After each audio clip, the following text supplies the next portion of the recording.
The sound of a gavel striking would silence the crowd gathered in the dusty makeshift auction yard behind Holloway's Saloon in Redemption Creek, Colorado.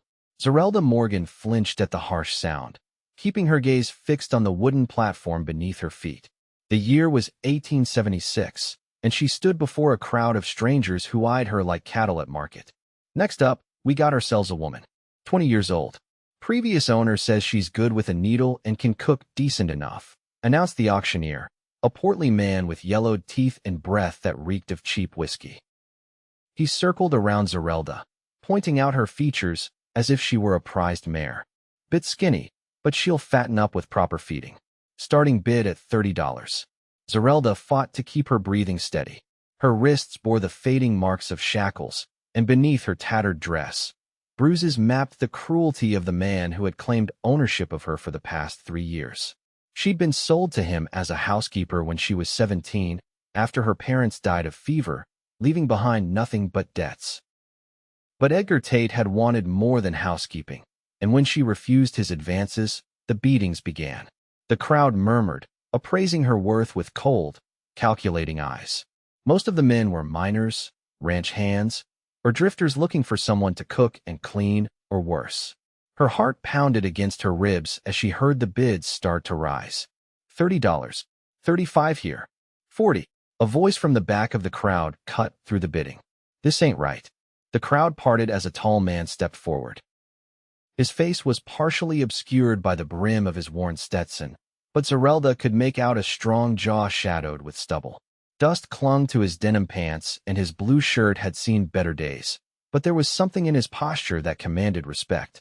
Cole Blackwood, someone whispered, back from that cattle drive to Wichita. The auctioneer's smile faltered. You got a problem with my business, Blackwood? I said this ain't right, Cole repeated, his voice carrying across the yard. Last I checked, selling people was outlawed more than 10 years ago. The auctioneer scoffed. This here's an indentured servant auction. All legal and proper. This woman's got debts to pay. Cole stepped closer to the platform, his spurs jingling with each deliberate step. And how much would those debts be?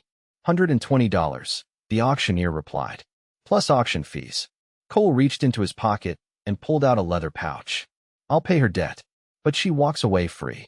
Zerelda's head snapped up, her eyes meeting Cole's for the first time. They were a striking blue, like the sky after a summer storm, and they held something she hadn't seen directed at her in a long time: compassion.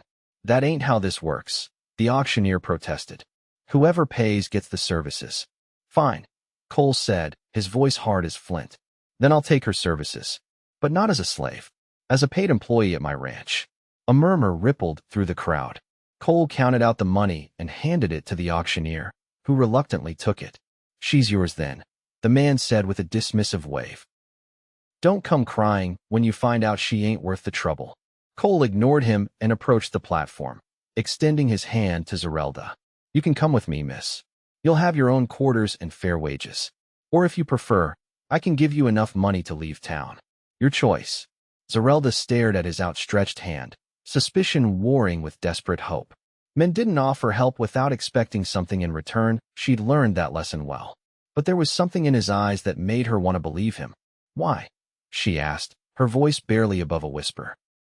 Because you're a person, not property, he answered simply. And I've seen enough injustice in this world to last a lifetime.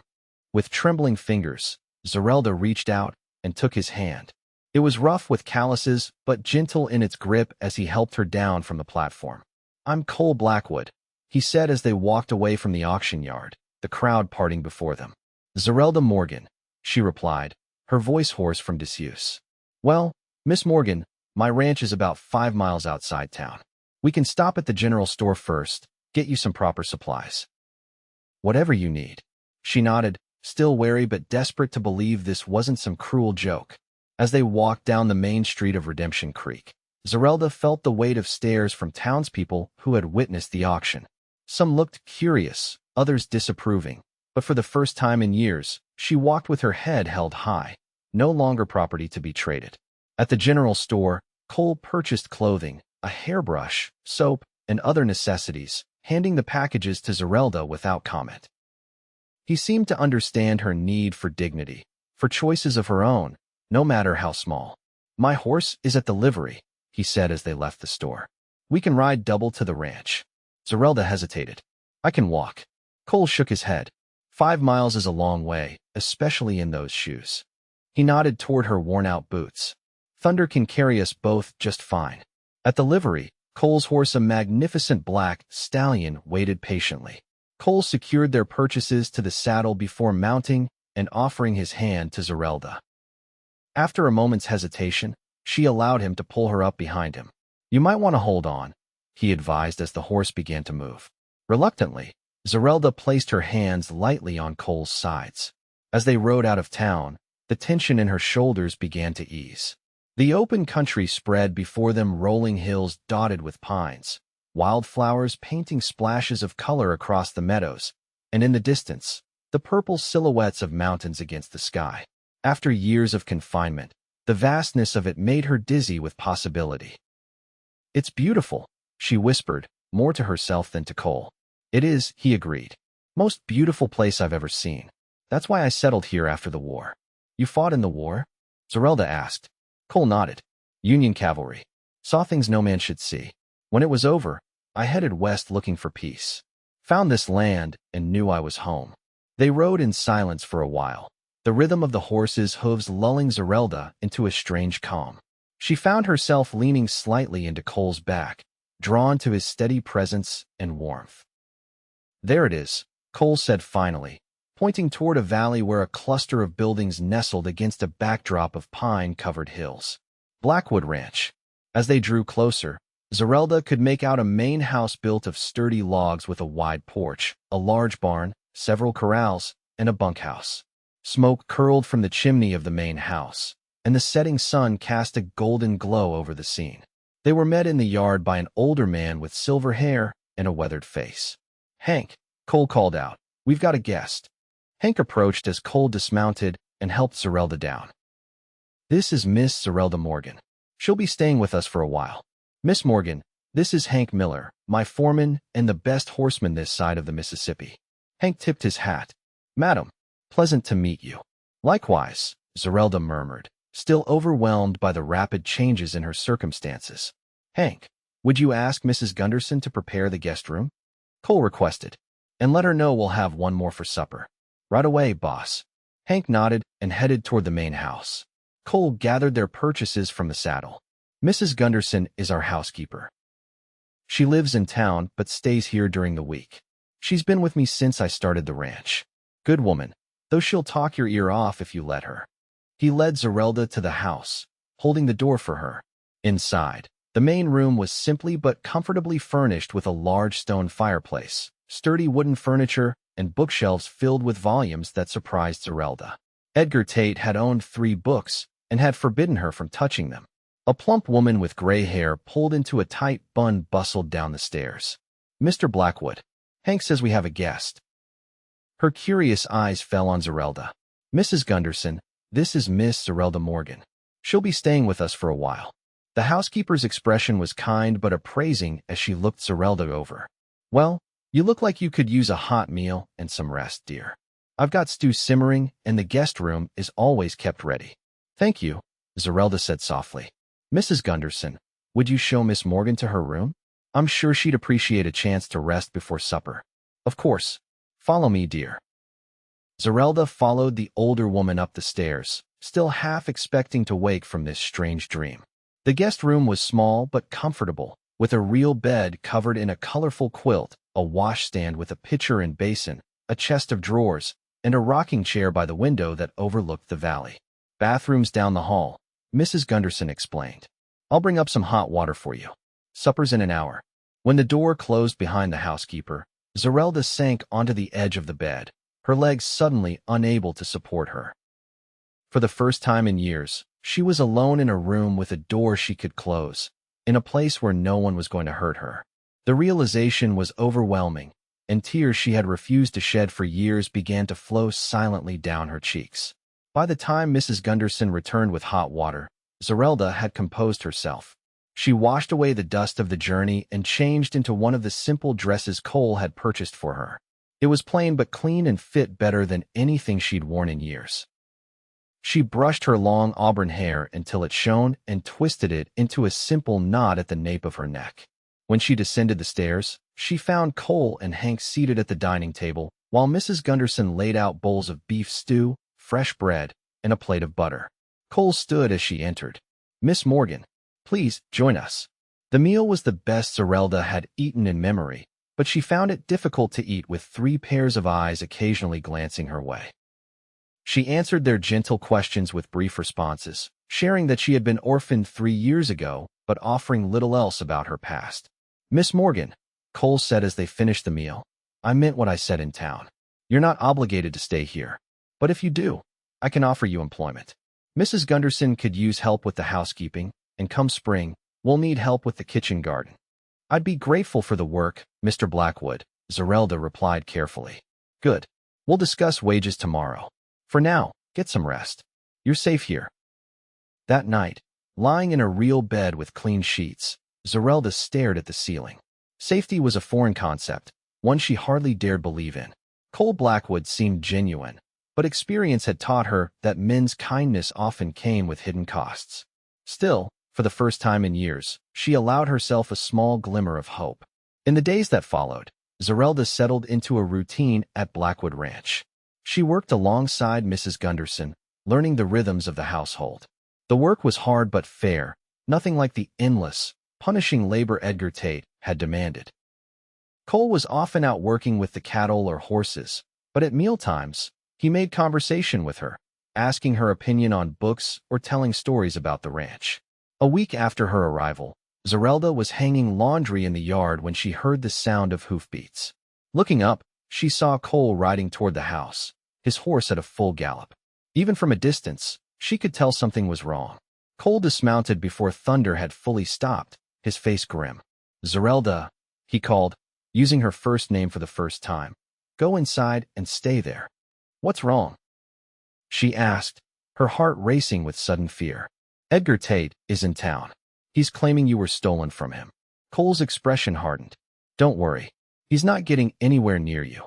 Zerelda felt the blood drain from her face. "He has no right. The debt was paid. I know that, and so does Sheriff Patterson. But Tate's making a fuss, saying you were his wife, not his servant." "That's a lie," Zerelda cried, dropping the wet sheet she'd been about to hang. "He tried, but I never consented to that." Cole's eyes softened. "I believe you. Go inside, please. I'm going back to town to settle this." Zerelda retreated to the house, her hands trembling as she closed the door behind her. From the window, she watched Cole speak briefly to Hank before mounting thunder again and galloping back toward town. The thought of Edgar Tate, with his meaty hands and alcohol-soured breath, made her stomach churn with dread. Mrs. Gunderson found her still standing by the window an hour later. "Mr. Blackwood will handle it, dear," she said gently. "He's not a man to be trifled with." "You don't know Edgar Tate," Zerelda whispered. "He's cruel and vindictive. And Mr. Blackwood fought in the war, was a captain in the cavalry. He knows how to stand his ground." It was after dark when Cole returned. Zerelda had been unable to eat supper, her stomach tied in knots of worry. When she heard the front door open, she rushed from the kitchen to find Cole removing his hat, his expression unreadable. "What happened?" she asked, her voice barely audible. Cole hung his hat on a peg by the door. "Tate won't be bothering you again, did you? Is he?" Zerelda couldn't bring herself to finish the question. "He's alive, if that's what you're asking. But he's also in Sheriff Patterson's jail for disturbing the peace and threatening a lawman. And I made it clear that if he comes near you again, he'll regret it." Cole's eyes met hers. "I also filed papers with Judge Wilson. You're officially a free woman now, with documentation to prove it. No one can claim ownership of you ever again." Zerelda's legs gave way, and she sank onto a nearby chair, overwhelmed by relief. "Thank you," she whispered, tears streaming down her face. "Thank you." Cole knelt beside her chair. "No one deserves to be treated the way you were. No one." In that moment, looking into his earnest blue eyes, Zerelda felt something stir within her, something she had thought long dead. It frightened her, this fragile feeling, but she couldn't deny its presence. That night marked a turning point. Though Zerelda still struggled with nightmares that left her gasping in the dark, during the day, she began to feel more comfortable at the ranch. She took over more responsibilities, proving herself capable and hardworking. She even began helping with the horses, discovering a natural affinity for the gentle giants. One afternoon, as she was brushing down a mare in the stable, Cole appeared in the doorway. "You have a way with them," he observed, watching as the usually skittish horse leaned contentedly into Zerelda's touch. "They don't judge," Zerelda replied. "They just respond to how you treat them." Cole entered the stall slowly, careful not to startle the mare. People could learn a lot from horses. "Most people don't want to learn," Zerelda said, a hint of bitterness in her voice. "Some do." Cole reached out to stroke the mare's neck. His hand brushed against Zerelda's, and she felt a jolt of awareness at the contact. Some people spend their whole lives learning, trying to be better. Zerelda looked up to find Cole watching her, his expression gentle but intense. For a moment, neither spoke, the air between them charged with unspoken emotions. The spell was broken by Hank calling from outside the stable. Cole stepped back, clearing his throat. "I should see what Hank needs." As spring advanced, the ranch grew busier. Calving season meant long days and sometimes sleepless nights for the ranch hands. Zerelda threw herself into her work, helping Mrs. Gunderson prepare meals for the exhausted men and even assisting with a difficult birth when one of the mares foaled during a thunderstorm. The kitchen garden thrived under her care, and she found peace in the simple act of coaxing life from the soil. Sometimes, Cole would join her there in the evenings, sitting on a nearby bench while she weeded or watered, sharing stories about his childhood in Pennsylvania or his dreams for the ranch's future. During one such evening, as the setting sun painted the sky in shades of pink and gold, Cole asked, "What about your dreams, Zerelda? What do you want for your future?" Zerelda paused, her hands stilling in the soil. No one had ever asked her that before. "I never allowed myself to dream," she admitted. "Survival was all I could think about." And now, Cole's voice was soft, encouraging. She thought for a moment.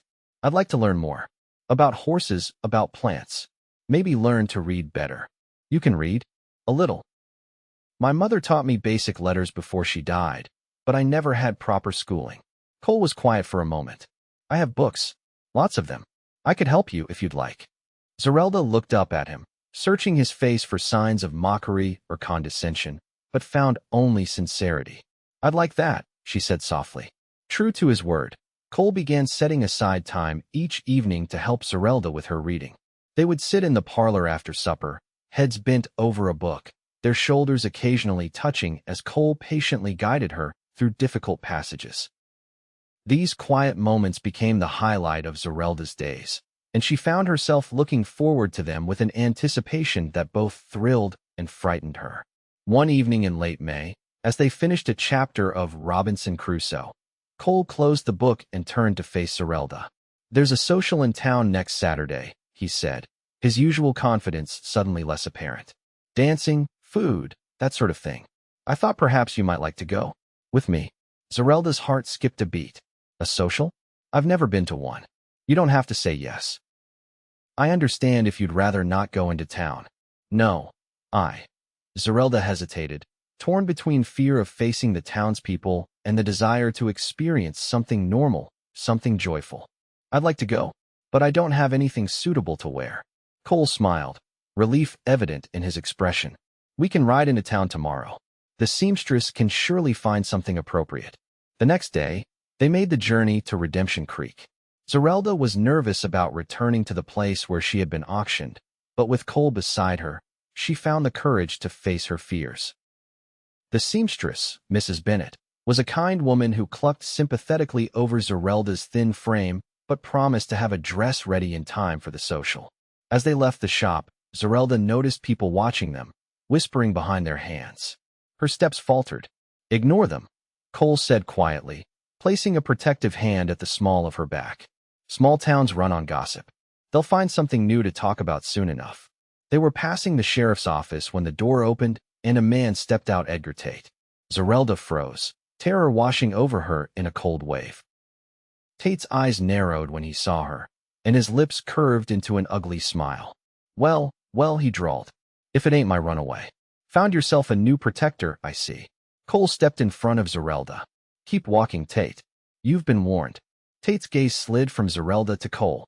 You paid good money for damaged goods, Blackwood. She ain't worth half what you spent. Cole's hand moved to the revolver at his hip. One more word, and you'll regret it. A tense silence stretched between the men. Finally, Tate spat on the ground and walked away, throwing a venomous glance over his shoulder.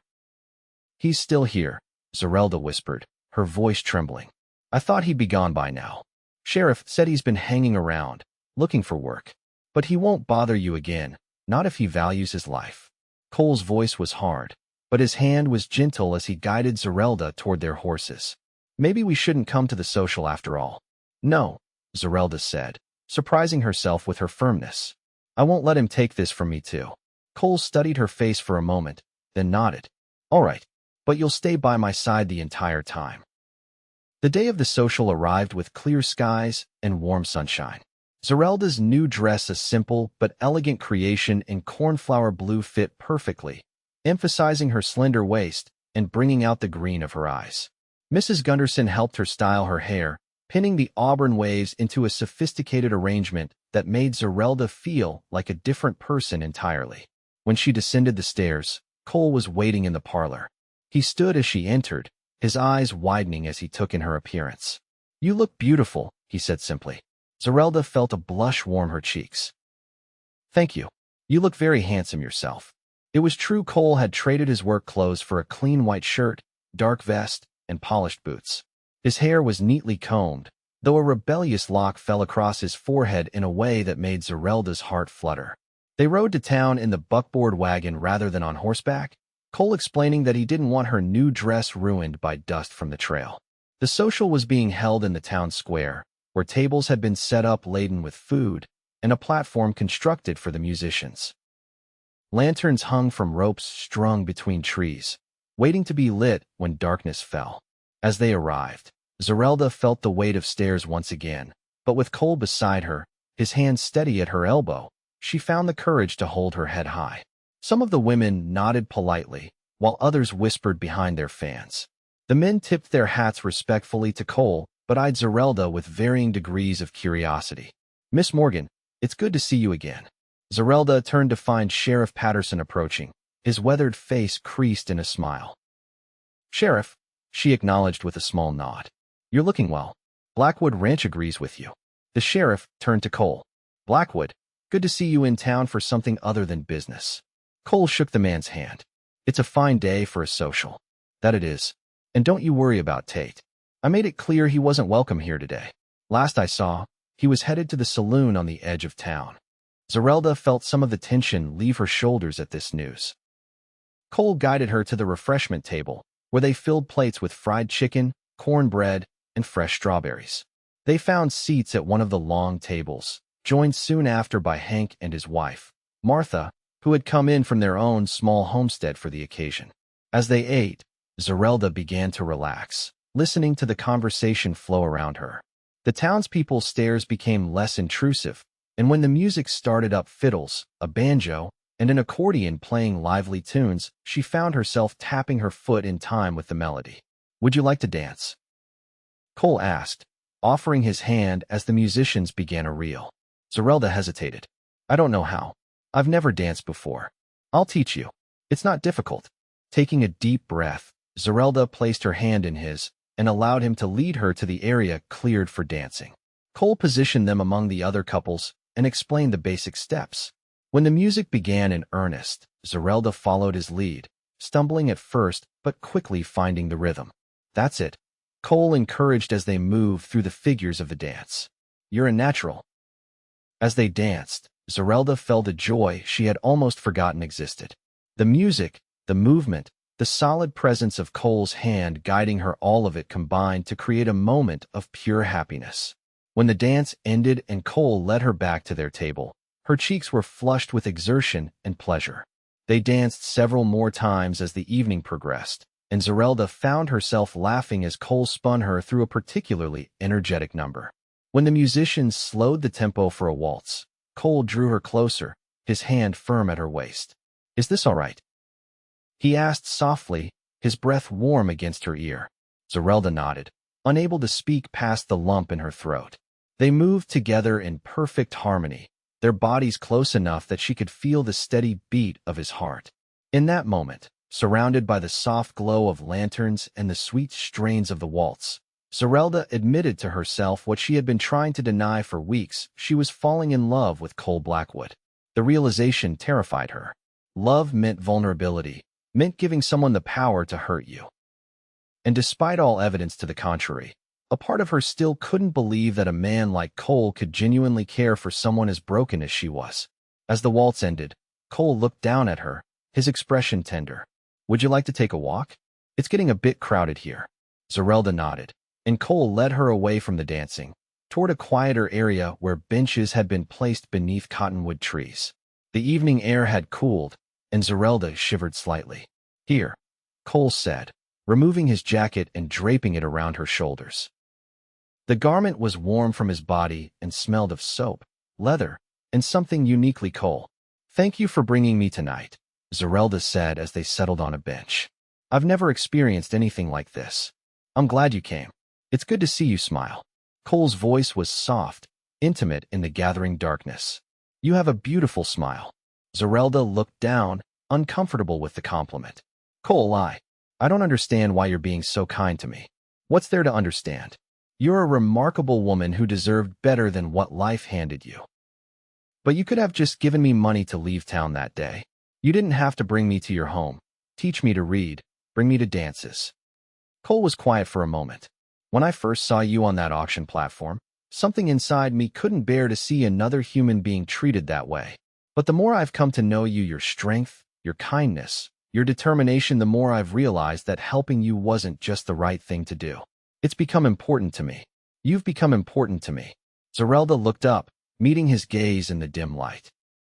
"I'm afraid," she admitted. "Of what? Of believing in this. In kindness without conditions. In—" She couldn't bring herself to say the word love. Cole reached out slowly, giving her time to pull away, and brushed a strand of hair from her face. "Some things are worth being afraid for, Zerelda. Some people are worth the risk." The moment was shattered by a harsh voice from the darkness. "Ain't this touching?" Edgar Tate stepped into the pool of light cast by a nearby lantern, his face twisted with malice and the effects of too much whiskey. Zerelda instinctively shrank back, and Cole rose to his feet, positioning himself between her and Tate. "You were warned to stay away from her," Cole said, his voice dangerously calm. "She's my property," Tate slurred. "Paid good money for her. Just 'cause you outbid me at that auction don't mean you get to keep what's mine. The law says otherwise. Now leave, before this gets ugly." Tate sneered. "You think you're better than me, don't you? With your fancy ranch and your war stories. But you're just like every other man wanting what's between her legs." Cole's fists clenched at his sides. "One more word, Tate, and I won't be responsible for what happens."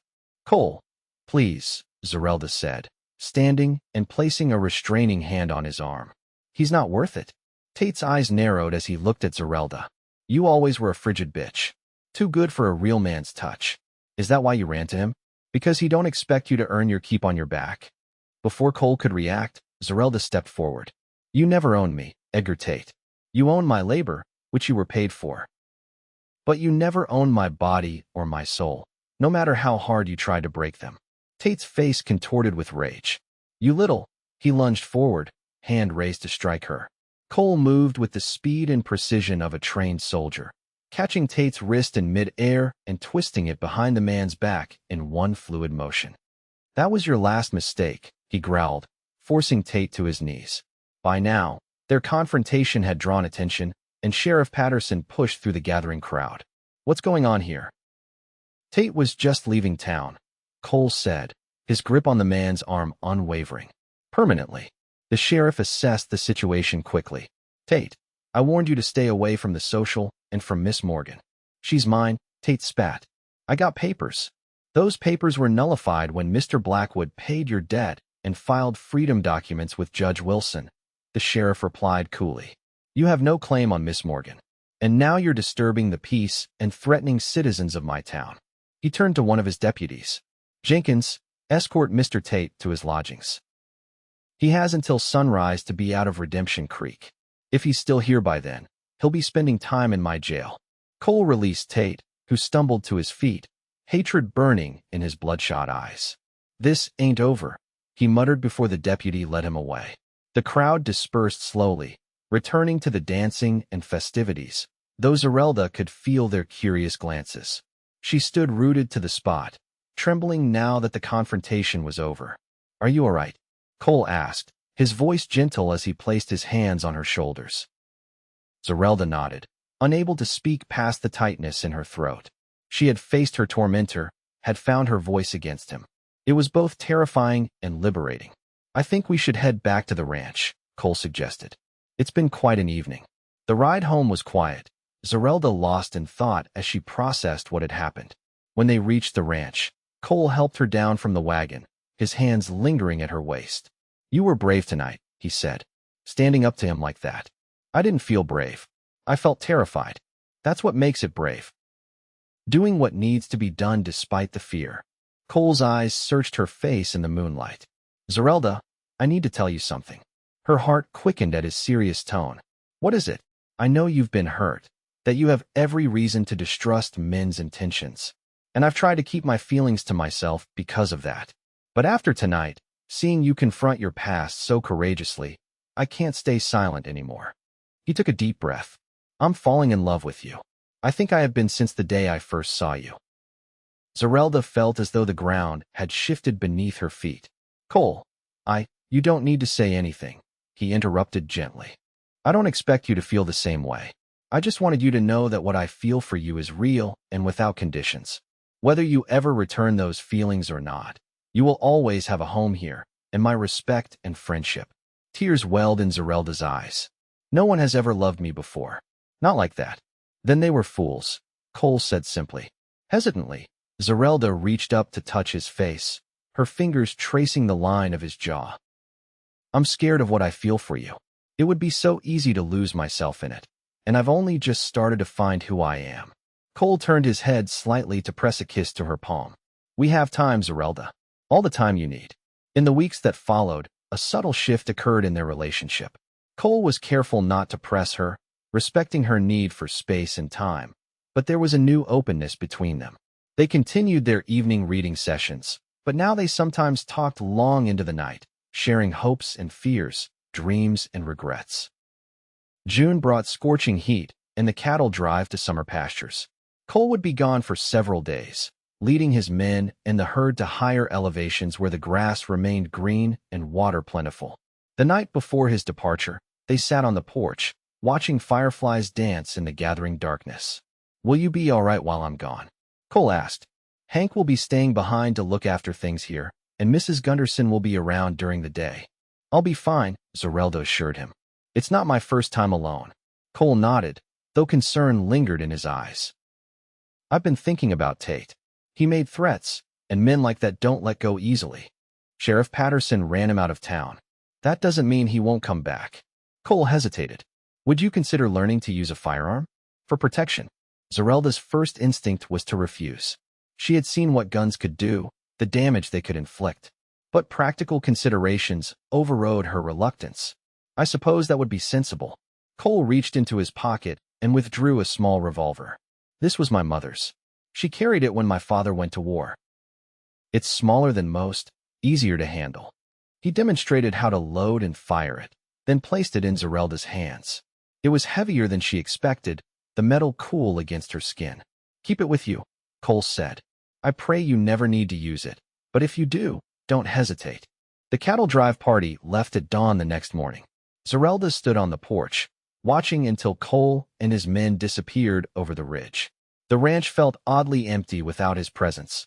The work continued as usual. She threw herself into her tasks, tending the garden, helping Mrs.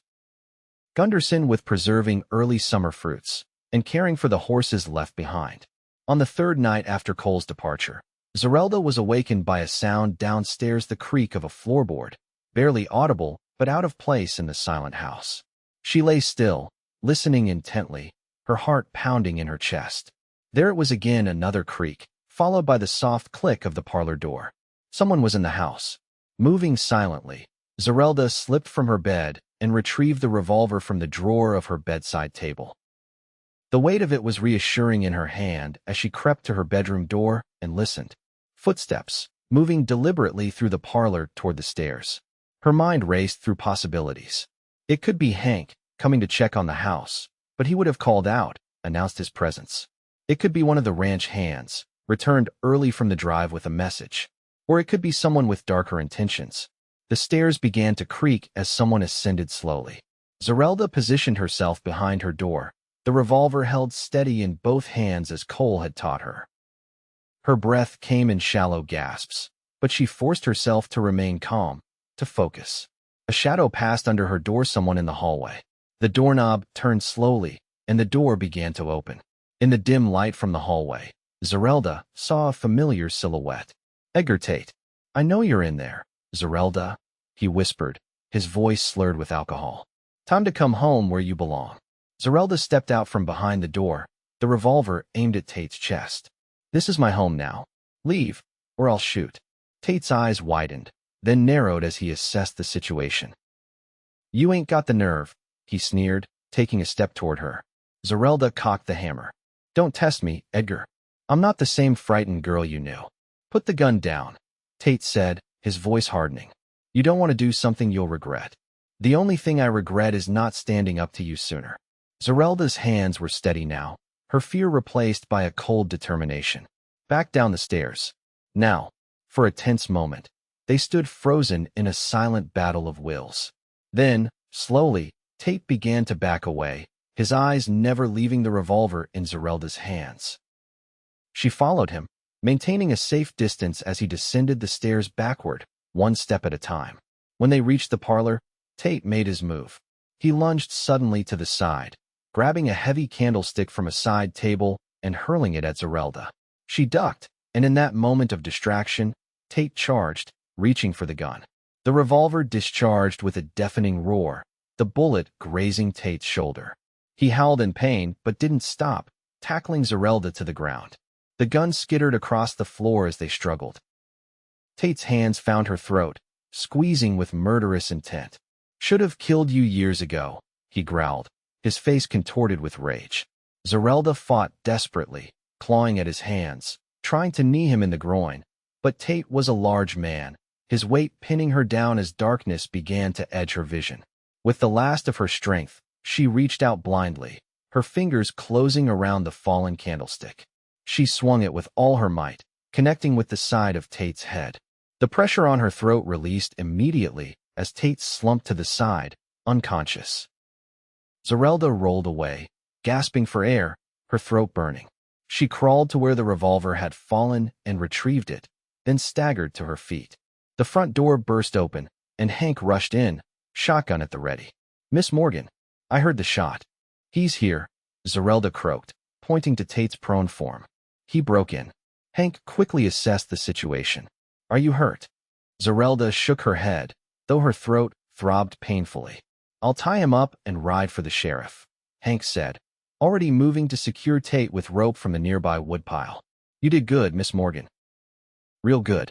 By the time Sheriff Patterson arrived, Tate was conscious but securely bound.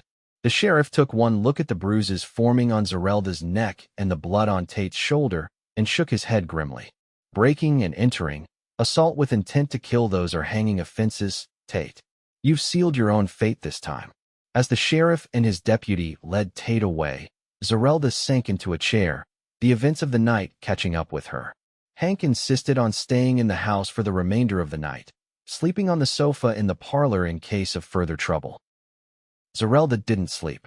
She sat by her window, watching as the eastern sky gradually lightened with the approaching dawn. She had faced her worst fear and survived. More than survived, she had fought back and won. The realization brought not exhilaration, but a profound sense of peace. For the first time since her parents' deaths, she felt truly free. Word was sent to Cole about what had happened, and he returned from the cattle drive the next day, riding hard with 2 of his men while the others continued with the herd. When he burst through the door, his face was drawn with worry.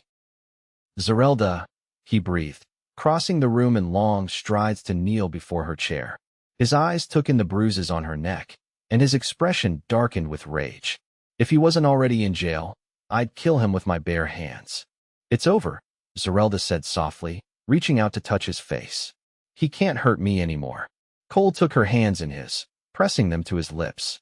When I got Hank's message, all I could think was that I might lose you before I ever really had you. Before I could show you how much you mean to me. I'm still here, Zerelda whispered. And I'm not going anywhere. Cole's eyes searched hers. What are you saying?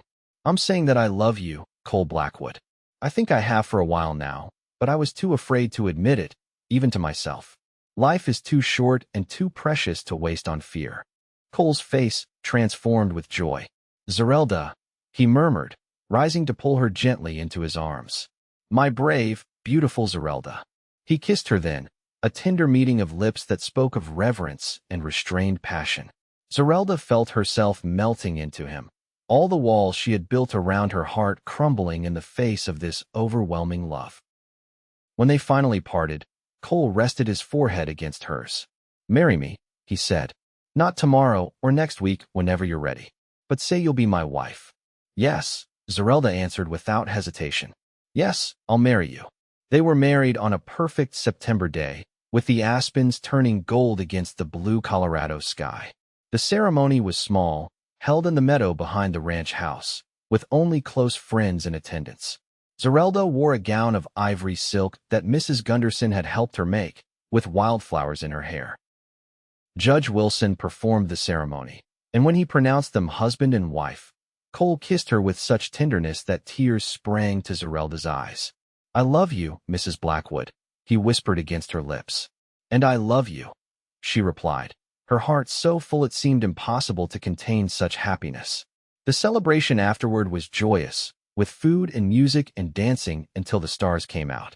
As the evening drew to a close, Cole led Zerelda away from their guests, toward the house that was now truly their home. In their bedroom, lit only by the soft glow of the fire, Cole undressed her with reverent hands, his touch gentle as he traced the scars that mapped her past suffering. You are so beautiful, he murmured, pressing kisses to each mark as if to heal it with his love. Every part of you. Zerelda had feared this moment, worried that memories of Tate's cruelty would intrude, but as Cole's tenderness surrounded her, those shadows retreated. In their place was only light and warmth and the overwhelming certainty that this was right, that she was exactly where she belonged. Their lovemaking was slow and sweet, Cole patient and attentive, guiding her to pleasures she had never imagined could exist. When they finally lay entwined in the aftermath, Zerelda's head resting on Cole's chest, she felt a contentment so profound it brought fresh tears to her eyes. What is it, love? Cole asked, his fingers gently combing through her hair. I never thought I could be this happy, she admitted. I never thought I deserved to be. Cole tilted her face up to his. You deserve every happiness this world has to offer, Zerelda. And I intend to spend the rest of my life making sure you receive it. In the years that followed, Blackwood Ranch prospered under their joint care. Zerelda became known throughout the region for her knowledge of horses and her skill with difficult animals. People began bringing their troubled mounts to her, and she found deep satisfaction in helping these magnificent creatures overcome their fears and traumas. Cole expanded the ranch, buying adjacent land and increasing their herd. They built a new wing onto the house, with a library filled with books that Zerelda, now a fluent reader, devoured in her spare time. 2 years after their wedding, their daughter was born, Catherine Rose Blackwood, with her father's blue eyes and her mother's auburn hair. Cole wept when he first held her, overwhelmed by the miracle they had created together. She's perfect, he whispered, gazing down at the tiny face. Just like her mother. As Catherine grew, she was joined by a brother, Michael, and later, twin girls, Emma and Sarah. The house that had once seemed so empty to Zerelda now rang with children's laughter and the happy chaos of family life. On their 10th wedding anniversary, Cole surprised Zerelda with a gift, a small building near the stables, equipped as a school for training horses and their owners. Your own business, he explained as he led her inside. You've outgrown just working with our own horses. Now you can share your gift with others, on your own terms. Zerelda was speechless, overcome by his understanding of her dreams, even though she had barely articulated to herself. Do you like it? Cole asked, suddenly uncertain in the face of her silence. In answer, Zerelda threw her arms around him. It's perfect. You're perfect. How did I get so lucky? Cole smiled, the same smile that had first given her hope all those years ago. I'm the lucky one, love. Every day with you is a blessing I never thought I'd have. That night, as they lay in bed, Zerelda reflected on the journey that had brought her to this moment, from a terrified young woman on an auction block to a wife, mother, and respected horsewoman. The scars of her past remained, but they no longer defined her. Instead, they were reminders of her strength, of all she had overcome to build this life of love and purpose. What are you thinking about? Cole asked, his arm tightening around her waist. About how far I've come. About how you saw something in me worth saving when I couldn't see it myself. I didn't save you, Zerelda. You saved yourself. I just helped you heal. She turned to face him, tracing the lines that 10 years had etched around his eyes, lines of laughter and joy, not pain or cruelty. And you're still helping me heal every day. That's what love does, Cole said simply. It heals.